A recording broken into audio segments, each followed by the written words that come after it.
কলেরার সাথে লড়ছে আফ্রিকার দেশ সুদান। পানিবাহিত রোগটি রীতিমতো মহামারী আকার ধারণ করেছে। গেল 4 মাসেই প্রাণহানি হয়েছে 1200 মানুষের। দেশটির সেনাবাহিনী এবং আধা সামরিক বাহিনী আরএসএস এর সংঘাতে স্বাস্থ্যখাত পুরোপুরি কোণঠাসা। নেই পর্যাপ্ত টিকা ও ওষুধ। মরার উপর খরার ঘা এখন ডেঙ্গু। ওয়ালটন টেলিভিশন মাত্র 25,490 টাকায় পাচ্ছেন গুগল টিভি। সুদানের হাসপাতালে লম্বা সিরিয়াল কলেরা আক্রান্ত রোগীদের। যন্ত্রণায় কাতরাচ্ছেন ছোট শিশু থেকে বৃদ্ধ। টানা সংঘাতে বিধ্বস্ত সুদানের নতুন লড়াই এখন কলেরা মহামারীর সাথে।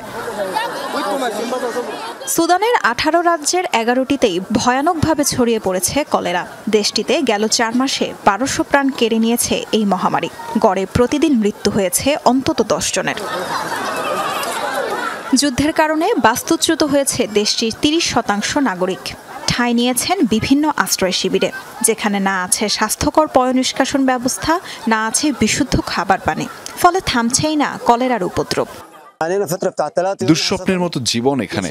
মাত্র 3টি টয়লেট, 250 থেকে 300 মানুষ ব্যবহার করছে। অসুস্থ হয়ে যাচ্ছে সবাই। আশ্রয় শিবিরগুলোর অবস্থা শোচনীয়। সবার থাকার জায়গাও হয় না। 3 দিন পায়ে হেঁটে 100 কিলোমিটার পাড়ি দিয়ে এখানে এসেছি। পরিবারের সবাই অসুস্থ হয়ে পড়েছে।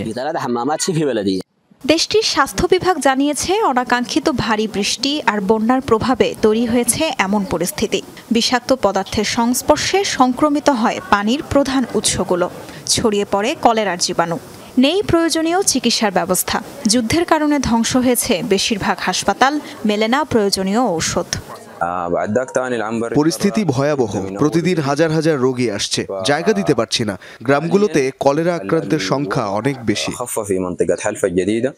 কলেরা মহামারীর প্রকোপের মধ্যেই পুরো দেশে শুরু হয়েছে ডেঙ্গুর উপদ্রব। বন্যার ফলে জমে থাকা পানিতে পাওয়া গেছে এডিস মশার ডিম।